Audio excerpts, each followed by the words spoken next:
جو ذکر جس کو کہا جا رہا ہے اللہ تعالیٰ کی یاد، یہ صرف سبحان اللہ الحمدللہ کہہ لینا ہی نہیں ہے، بے شک وہ ذکر کا ایک بہت بڑا فرد ہے، لیکن بزرگوں نے فرمایا کہ کل مطیع للہ فہو ذاکر، جو بھی اللہ تعالیٰ کی اطاعت کر رہا ہے، اللہ تعالیٰ کی فرما برداری میں زندگی گزار رہا ہے، وہ ذاکر ہے، وہ ذکر کر رہا ہے، وہ اللہ تعالیٰ کی یاد اس کے پاس کے قلب میں موجود ہے، جو اللہ تعالیٰ کی اطاعت میں کام کر رہا ہے۔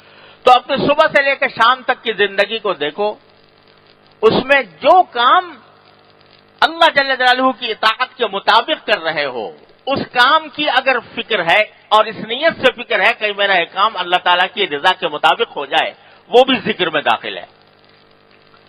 فرض کرو کہ طالب علم ہے، علم حاصل کر رہا ہے، اللہ تعالیٰ نیت درست فرمائے علم حاصل کرنے کے اندر، اور علم حاصل کر رہا ہو اس وجہ سے کہ اللہ تبارک و تعالیٰ نے علم کی فضیلت رکھی ہے، اس لیے حاصل کر رہا ہو کہ علم کو حاصل کر کے میں اللہ تعالیٰ کی رضا کے کام کروں گا، اس لیے علم حاصل کر رہا ہو کہ میں اس کے ذریعے خدمت کروں گا، خدمت خلق انجام دوں گا، تو وہ علم جو ہے یہ بھی ایک عبادت کا ایک شعبہ ہے۔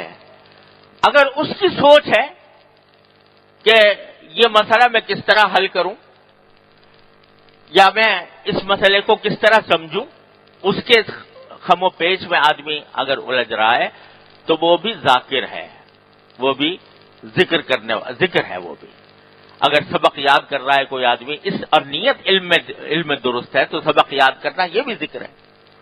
اگر کوئی پڑھا رہا ہے اور پڑھانے کے لیے اس کے دل میں نیت یہ ہے کہ میں تاکہ لوگوں کی خدمت کروں، ان تک علم پہنچاؤں، اور وہ پڑھانے کے لیے سوچ رہا ہے کہ میں کس طرح یہ بات طالب علموں کے ذہن میں اتاروں، تو یہ سوچ بھی ذکر میں داخل ہے۔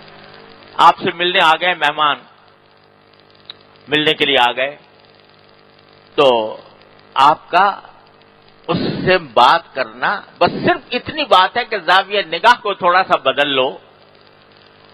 اگر موجودہ حالت میں مہمان آتا ہے تو بھئی سوچا ہے بھئی تھوڑی دیر ان کے ساتھ وقت گزرے گا، اچھا وقت گزرے گا، اگر من پسند آدمی ہے تو ذرا مجلس جمے گی، کچھ گپ شپ ہوگی، اس یہ خیال آ جاتا ہے۔ لیکن اگر اسی کو یہ خیال یہ کر لو کہ جب کوئی مہمان آئے تو مہمان کا اکرام، یہ بھی در حقیقت نبی کریم سرورت عالم صلی اللہ علیہ وسلم کی تعلیم ہے، اور حدیث میں فرمایا گیا کہ اگر اپنے کسی بھائی سے خندہ پیشانی سے ملو تو یہ بھی صدقہ ہے، تو میں ان سے اس لیے ملوں گا کہ یہ میرا مہمان آیا ہے، اور سنت یہ ہے کہ مہمان کا اکرام کرنا چاہیے، اور میں اس سے خندہ پیشانی سے ملوں گا اس لیے کہ یہ صدقہ ہوتا ہے۔ اس نیت کے ساتھ یہ کام کرو، ذہن کو اس طرف لگا لو، ذہن کو اس طرف متوجہ کر لو، تو یہ بھی ذکر ہے۔ غرض صبح سے لے کر شام تک کی زندگی کا کوئی عمل ایسا نہیں ہے کہ جس میں اپنی سوچ کے رخ کو تھوڑا سا بدل کر اس کو ذکر نہ بنایا جا سکے، وہ اللہ تعالیٰ کا ذکر میں شامل ہو جائے۔ کل مطیع للہ فہو ذاکر۔ آپ کہیں گھر میں داخل ہو رہے ہو، گھر میں داخل ہوتے ہوئے ذہن اس طرف متوجہ کر دو، خیال آ رہا ہے کہ گھر میں جائیں گے تو بیوی بچوں سے ملیں گے، گھر والوں سے ملیں گے، یہ خیال تو آ رہا ہے، لیکن اسی خیال کا رخ اس طرف موڑ لو کہ یا اللہ میں اپنے گھر میں داخل ہونے والا ہوں، اے اللہ میں اپنے سب گھر والوں کو عافیت کے ساتھ پاؤں۔ تو ایک دعا کر لی تم نے اللہ تبارک و تعالی سے، اسی لیے حدیث میں رسول کریم صلی اللہ علیہ وسلم نے دعا تلقین فرمائی، اللہم انی اسألک خیر المولج وخیر المخرج، بسم اللہ ولجنا و بسمہ خرجنا، کہ اللہ جب میں داخل ہو رہا ہوں تو میں اچھی طرح داخل ہوں، اچھے حالات میں لوگوں کو پاؤں، اور جب نکلوں تو اچھے حالت میں نکلوں۔ اللہ تعالیٰ کی طرف متوجہ ہو گئے تو ذرا سا زاویہ نگاہ کو تبدیل کر لینے سے، محض اپنی سوچ کے رخ کو اللہ تبارک و تعالیٰ کی طرف موڑ لینے سے، یہ انسان کا ہر کام ذکر میں تبدیل ہو جاتا ہے، اللہ تبارک و تعالیٰ کے ذکر میں تبدیل ہو جاتا ہے۔ اس وقت صورتحال یہ ہے کہ غفلت کی حالت میں انسان کا وقت گزر رہا ہے، اللہ تعالیٰ کا خیال، اللہ تبارک و تعالیٰ کا ذکر، آخرت کی فکر یہ کم آتی ہے یا نہیں آتی۔ اور اگر مشق کر کر کے آدمی اپنا اس طرح اپنا نظام بنا لے کہ ہر موقع پر اللہ جل جلالہ اور اللہ کے رسول صلی اللہ علیہ وسلم کے احکام کی طرف توجہ کر لے، کھانا سامنے آئے تو کھانے کو اس نیت سے اور اس سوچ کے ساتھ کھائے کہ یہ اللہ تعالیٰ کی نعمت ہے، اس کو میں شکر ادا کر کے کھاؤں گا، تو یہ بھی ذکر ہے۔ اور اس کا سب سے بہترین طریقہ حضور نبی کریم سرور دو عالم صلی اللہ علیہ وسلم نے سکھایا کہ جو معصور دعائیں ہیں، مسنون دعائیں، صبح کو اٹھنے کے وقت یہ، اور وضو کرتے وقت یہ، اور نماز پڑھتے وقت مسجد میں جاتے وقت یہ، اور سواری پر سوار ہوتے وقت یہ دعائیں پڑھو، ان دعاؤں کو اپنا معمول زندگی بنائیں۔ اور جو حضرات عربی نہیں جانتے تو وہ ایک مرتبہ یہ کام کریں، انشاءاللہ اس کا بڑا فائدہ ہوگا، کہ جو مسنون دعاؤں کی کتابیں چھپی ہوئی ہیں ان دعاؤں کے ترجمے بھی چھپے ہوئے ہیں، تو ایک مرتبہ اس کا مطالعہ کریں، ترجمے کا، کہ کیا دعا مانگی نبی کریم صلی اللہ علیہ وسلم نے، کس وقت کیا دعا مانگی۔ اس سے ذہن کھلے گا کہ اللہ تبارک و تعالیٰ سے کیا مانگنا چاہیے، اور کس نیت سے اور کس خیال سے آدمی کو کیا کام کرنا چاہیے۔ کوئی زندگی کا کوئی گوشہ سرکار دو عالم صلی اللہ علیہ وسلم نے چھوڑا نہیں جس میں یہ دعائیں سکھائی نہ ہوں، صبح سے لے کے شام تک کی زندگی میں۔ اگر آدمی اس کی پابندی کر لے تو یہ ذکر اس کے دل میں انشاءاللہ سما جائے گا، اور یہ عادت پڑے گی کہ جس وقت جو کام کر رہا ہوں اس کے اندر تصور اللہ جل جلالہ کی طرف بنے۔ پریشانیاں آتی ہیں انسان کو، آج کون انسان ایسا ہے کہ جس کو کوئی نہ کوئی پریشانی لاحق نہ ہو، ہر طرح کے افکار میں، کوئی کسی فکر میں مبتلا ہے، کوئی کسی فکر میں مبتلا۔ اب ایک تو شکل یہ ہے کہ آدمی اس فکر کو لے کے بیٹھ جائے اور اپنے آپ کو ہاتھ پر ہاتھ رکھ کر بے عمل بنا لے، اس سے کچھ فائدہ نہ دنیا کا نہ آخرت کا۔ لیکن دوسری شکل یہ ہے کہ اس پریشانی کو اپنے اللہ تعالیٰ کی بارگاہ میں پیش کرتا رہے، یا اللہ یہ پریشانی ہے اپنے فضل و کرم سے دور فرما دے، یا اللہ یہ تکلیف ہے اس کو اپنے فضل و کرم سے دور فرما دے۔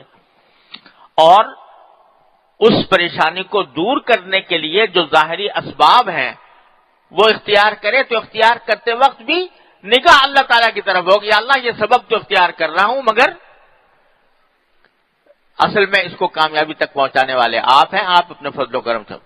بے روزگار آدمی ہے، روزگار تلاش کر رہا ہے، تو ایک تو یہ نیت رکھے کہ میں اس غرض سے تلاش کر رہا ہوں کہ نبی کریم سرور دو عالم صلی اللہ علیہ وسلم نے اس کو فریضہ قرار دیا اور حلال کی طلب کو فریضہ قرار دیا۔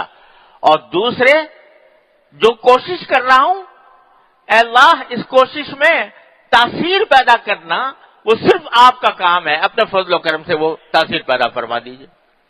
اگر ویسے ہی غم میں بیٹھا رہا، حسرت میں بیٹھا رہا، تو نہ دنیا ملے گی نہ دین ملے گا۔ لیکن یہ کام کرے گا تو انشاءاللہ کامیابی بھی ہوگی، کبھی نہ کبھی اس کوشش میں اللہ تعالیٰ تاثیر ڈالیں گے، اور ساتھ ہی اس کے اوپر ذکر کا ثواب ملے گا انشاءاللہ تعالی، کہ اللہ تعالیٰ کو اس نے یاد کیا اور اپنی تدبیر پر بھروسہ کرنے کے بجائے اللہ جل جلالہ کی کہ تاثیر کے اوپر بھروسہ کیا کہ وہ تاثیر پیدا کرنے والے۔ بیماری آ گئی تو بیماری جو ہے یہ بھی اللہ تعالیٰ کی مشیت سے ہے، بے شک علاج کرے، لیکن ساتھ ہی اللہ تبارک و تعالیٰ کی بارگاہ کی طرف متوجہ ہو کہ یا اللہ یہ دوا تو کر رہا ہوں، لیکن اس میں تاثیر پیدا کرنا وہ آپ کا کام ہے، اپنے فضل و کرم سے اپنے رحمت سے وہ تاثیر پیدا فرما دی۔ غرض جو پریشانی بھی لاحق ہو، جو فکر بھی لاحق ہو اس کو غفلت کا ذریعہ بنانے کے بجائے اس کو اللہ تبارک و تعالیٰ کی یاد کا ذریعہ بنا دیا. نقصان ہو گیا، کوئی پریشانی نقصان ہونے کی، تو اس کو بھی یا اللہ یہ نقصان ہو گیا، اپنی رحمت سے اس کی تلافی فرما دیجیے. بہادر شاہ ظفر مرحوم نے کہا کہ یہ کہاں کا فسان ہے سود و زیاں، جو گیا سو گیا، جو ملا سو ملا. یہ کہاں کا فسان ہے سود و زیاں، جو گیا سو گیا، جو ملا سو ملا. کہو دل سے کہ فرصت عمر ہے کم، جو دلا تو خدا ہی کی یاد دلا. عمر کی فرصت کم ہے، ارے کیا آ گیا کیا چلا گیا، دنیا تو اسی کا نام ہے. کبھی کوئی چیز کبھی آ جاتا ہے، کبھی چلا جاتا ہے. آنی جانی ہے، دولت بھی آنی جانی ہے، راحت بھی آنی جانی ہے، لذت بھی آنی جانی ہے. کوئی چیز قائم رہنے والی نہیں ہے. نہ خوشی ہمیشہ قائم رہتی ہے، نہ غم ہمیشہ قائم رہتا ہے. یہ سب آنی جانی چیزیں ہیں. تو کہو دل سے کہ فرصت عمر ہے کم، جو دلا تو خدا ہی کی یاد دلا. اب زندگی گزر رہی ہے تو اس کو اپنے اللہ تبارک و تعالیٰ کی یاد میں صرف کر لو. اور جیسا کہ میں نے پہلے بھی عرض کیا تھا کہ مشق کرنے سے یہ بات بھی حاصل ہو جاتی ہے کہ کچھ جملے آدمی دل ہی دل میں اللہ تعالیٰ سے کہنے کی عادت ڈال لے. کچھ فکرے وہ جیسے کہ مثلاً یا اللہ میرے گناہوں کو معاف فرما دے، یا اللہ میرے سارے کام بنا دے، یا اللہ میرے اعمال و اخلاق کی اصلاح فرما دے، یا اللہ مجھے جنت عطا فرما دے. دعا، مختلف دعاؤں کے کلمات، یہ ان کو بار بار دل سے کہنے کی عادت ڈال لے. نبی کریم صلی اللہ علیہ وسلم نے ارشاد فرمایا کہ دو کلمے ایسے ہیں کہ حبیبتان الی الرحمن، وہ رحمان کو محبوب ہیں، اور خفیفتان علی اللسان، زبان پر بہت ہلکے ہیں، یعنی آسانی سے ادا ہو جاتے ہیں. ثقیلتان فی المیزان، اور میزان عمل میں ان کا وزن بہت ہے، وزندار ہے میزان عمل. تین صفتیں بیان فرمائی.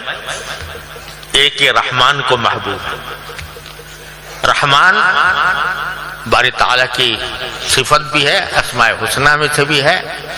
معنی ہے بہت، جس کی رحمت بہت عام ہو اس کو رحمان کہتے ہیں.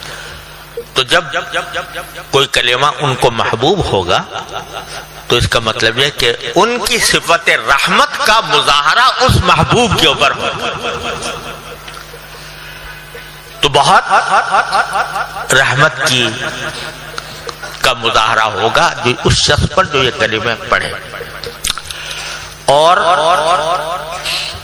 زبان پر ہلکے ہیں، یعنی کوئی دقت نہیں پڑھنے میں، لیکن میزان عمل میں وزن بہت ہے. اور وہ کیا کلمہ ہے؟ سبحان اللہ و بحمدہ سبحان اللہ العظیم. سبحان اللہ و بحمدہ سبحان اللہ العظیم.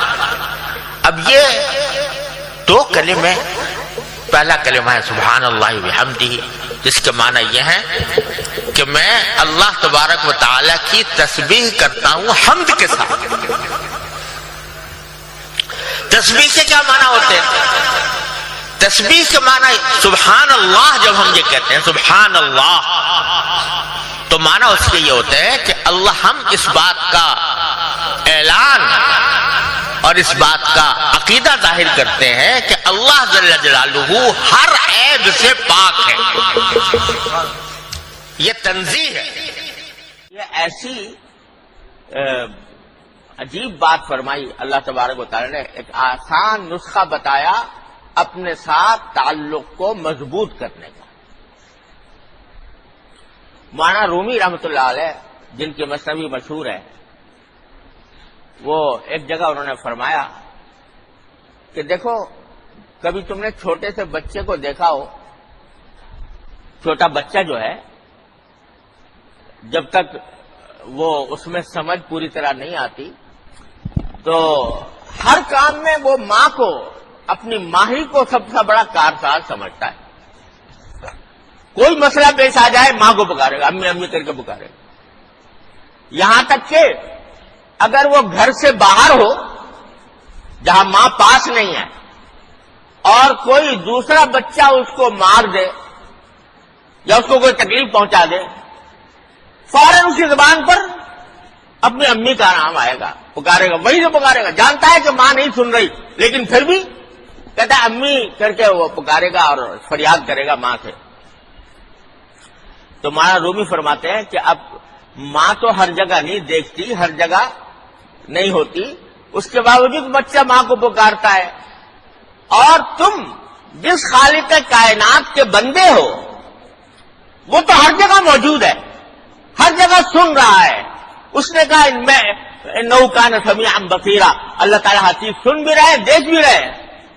تو کیا تم ایک بچے کی طرح بھی نہیں کر سکتے, اپنے خالق کائنات سے وہ تعلق بھی نہیں پیدا کر سکتے جو ایک بچہ اپنی ماں سے رکھتا ہے, کہ جب تمہیں کوئی حاجت پیش آئے تو تم اللہ تبارک و تعالیٰ سے رجوع کرو, اس سے مانگو.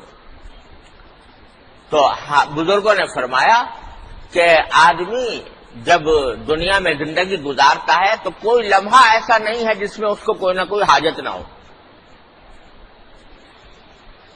وہ ساری حاجتیں وہ اللہ تبارک و تعالیٰ کی بارگاہ میں پیش کرتا رہے اور رٹ لگائے رکھے.